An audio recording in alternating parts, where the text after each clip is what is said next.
music mogul Sean Diddy Combs. Major new allegations today of sexual assault and exploitation by Combs. For the first time, we are hearing about victims who say they were minors when they were allegedly assaulted by the music star. Well, Diddy has completely screwed up the first impressions part of checking into a new prison because he is in trouble yet again. Picture this. It's 2024. Sean Diddy Combs, a man who once commanded boardrooms and dominated airwaves, is now inmate number 031-054 at FCI Fort Dix. The world as federal government is taking notes, but behind these minimum security walls, a different kind of operation was being run. An operation of privilege, of secret calls, and a desperate attempt to maintain control. We were told he was a changed man, humbled, sober, but then the documents leaked. CBS News obtains exclusive prison records, and what they reveal isn't a story of rehabilitation. It's a blueprint of deception. It's so difficult to reflect on the darkest times in your life. Sometimes you got to do that. I was up. I mean, I hit rock bottom. So there have been stories out this morning that this three-way call had to do with Diddy being upset about something with the New York Times or wanted to somehow get in touch with the New York Times. Wanted to give them a statement. And that he had a publicist or somebody on one and somebody else. A web of lies so bold it threatens to dismantle everything he has left. This isn't just about breaking a rule, it's about a pattern, a mindset, and it may be the very thing that keeps him from ever stepping outside a prison cell again. Welcome back to Behind the Fame. Strap in. Let's rewind to the incident that started it all, the three-way call. For most people, a three-way call is nothing more than a convenience. But for a federal inmate, it's a major violation. The Bureau of Prisons requires a pre-approved contact list, and every call is monitored. So why take the risk? Who was he really trying to reach? And why didn't he want the authorities to know? According to official records, Diddy was caught in the act. When confronted, his explanation began to unravel. He claimed he was speaking with a female lawyer and what he called a digital guy, working on a statement for the New York Times. On the surface, it sounded convincing, almost professional. This is all starting to dovetail that this three-way call didn't have to do with a New York Times piece and wanting to put a comment in. It was probably about bringing money, because I do know something else, by the way, that, this is interesting, that two of the baby mamas were visiting Diddy, and that when we published the story, which we're going to talk about in a minute, that he had been cited for drinking alcohol. But then prison officials did their job. They investigated and reached out to the New York Times. The response from the paper of record was simple. Who did he speak to? We have no idea what he's talking about. Boom. Lie number one, exposed. But it goes deeper. He claimed the woman on the line was his legal counsel, protected by attorney-client privilege. Right? Wrong. The Bureau of Prisons isn't playing that game. Once a lawyer is used to break prison rules, that shield begins to crack. So who was it, really? Now his team is scrambling, calling it a purely personal call with family members. So which is it, a legal call or a personal one? It can't be both. And this inconsistency isn't a minor detail. It's the sound of a story collapsing under its own weight.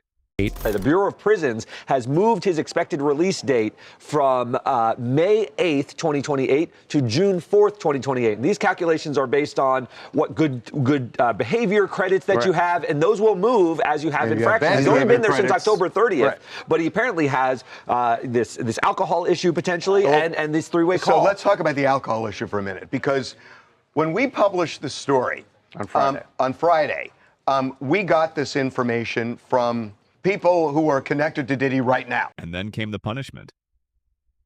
The prison recommended that he lose 90 days of phone privileges and 90 days of commissary access, a serious blow to someone used to calling the shots. But that was just the appetizer.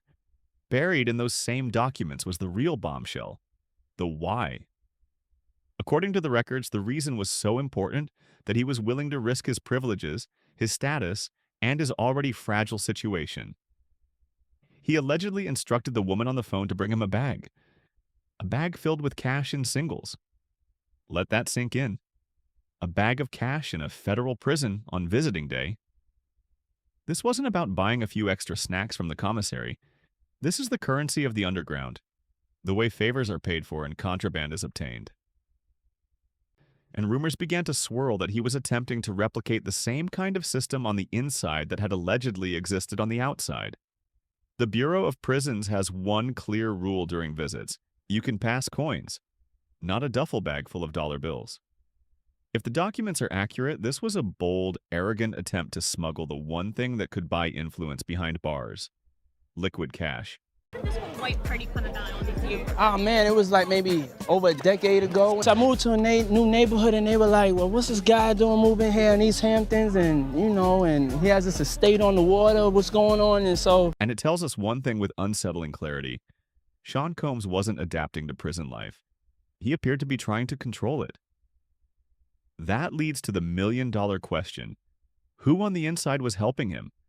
What guards, if any, were looking the other way? What kind of quiet network was beginning to form? Because you don't attempt to bring a bag of cash into a federal facility without a plan, and possibly without help. Now, you can bet federal officials are asking the very same questions. Every person he's interacted with, every staff member who may have overlooked something, is now under a microscope. The house of cards he was allegedly building could soon face a hurricane force audit. But it gets worse. All right, fam. We are deep in this one, and I need to know what you're thinking. Is Diddy orchestrating things from the inside, or is this simply a desperate man making desperate mistakes? Drop your theories in the comments below. I read every single one. And if you're just joining us, you don't want to miss what comes next. Hit that subscribe button and smash the bell icon, because we're just getting to the explosive part. As this unfolds, Diddy's spokespeople went into overdrive. They released a statement attempting to classify the three-way call as personal and downplay the alleged cash request. It was damage control. Spin, pure spin. But then TMZ entered the conversation, and they didn't just show up. They came in hot. Remember that earlier report about Diddy allegedly being caught drinking homemade alcohol, also known as Hooch or prison wine? Talk about the alcohol issue for a minute, because when we published the story on Friday, we got this information from people who are connected to Diddy right now. Right. Okay, right now. And we confirmed with somebody on the outside who has a direct connection to Diddy that it involved substances. His team denied the claims outright. They called them lies.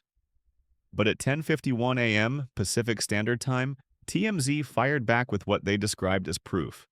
Their headline read, "Our story about Diddy drinking Hooch is 100% true." They didn't just double down, they tripled down. And according to TMZ, their sources weren't limited to prison insiders. They claimed to have information coming from people within his own circle, even individuals close to his family. If true, that's a significant development. It would suggest that the inner circle was beginning to fracture, that the walls were slowly closing in. What may have once been a mutually beneficial relationship with the press now appeared to be shifting. If the reports are accurate, it had become more profitable to expose him than to protect him. That's a seismic change. So let's connect the dots. The alleged illegal three-way call, the reported request for a bag of cash, and now multiple sources claiming he was caught with contraband alcohol. Together, these allegations paint a picture that stands in complete contrast to the changed man narrative. Instead, they suggest a man who believed the rules no longer applied to him. A man who appeared to be attempting to recreate a world of privilege inside a federal correctional facility. And every one of these supposed violations is now part of the record. Every statement, every inconsistency. Perhaps the most telling part of all is the silence. The attorneys who had previously been quick to issue statements, Nicole Westmoreland, Teeny Garagos, Alexandra Shapiro, had suddenly gone quiet. And there's a reason for that. A lawyer can zealously defend their client, but they cannot ethically promote information they know to be false. Their silence may suggest that the facts contained in those prison documents are difficult to dispute. Speaking now could risk more than just reputation. It could jeopardize professional standing. We're told now by multiple people, 100% true on the alcohol front, which kind of makes sense. Now they're saying he's committed to sobriety and everything else. That would be the response you would That's give right. without That's right. admitting that he had the alcohol. That's right. The press releases are now being handled by spokespeople, professionals whose job is to create just enough noise to cloud the truth. But according to reports, the truth has already been documented by the United States Bureau of Prisons. So where does that leave things? Let's break down the fallout. First, the internal investigation. Federal authorities now reportedly have a clear roadmap of what may have been an attempted operation. The alleged cash request alone could trigger a deep investigation into possible corruption at FCI Fort Dix. Any potential network on the inside is likely being identified and scrutinized. As for his privileges, he has reportedly already lost phone and commissary access. And this could be only the beginning. Any further infractions may be met with harsher consequences. Disciplinary segregation, tighter restrictions, or even a transfer to a higher security facility. The minimum security status he once had now appears to be hanging by a thread. And the bigger picture?